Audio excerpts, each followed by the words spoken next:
आपकी मेजबान मुतरबा यूसुफ। खबर शामिल करते हैं ठुल से। हमारे रिपोर्टर सोहराब कुनरानी के मुताबिक ठुल कराची के इलाका बहरिया टाउन में सिंधियों की कदीमी रहायशगाहों को जबरदस्ती मस्मार किया जा रहा है। कराची के इलाका बहरिया टाउन में सिंधियों के साथ होने वाले मुजालिम के खिलाफ कौमी और अवामी तहरीक की मरकजी कॉल पर पूरे सिंध समेत ठुल में भी एहतजाजी मुजाहरा करके शदीद नारेबाजी की गई।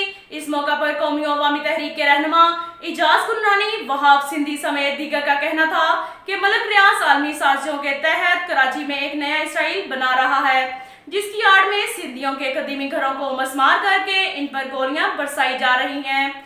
मुजाहिरीन ने हुकाम बाला से मुतालबा करते हुए कहा कि मलक रियाज और इनके कारिंदों के खिलाफ सख्त से सख्त कानूनी कार्रवाई अमल में लाई जाए। बसूरत एहतजाज का इस दायरा वसी किया जाएगा जिसकी जिम्मेदारी सिंध हुकूमत पर आयद होगी।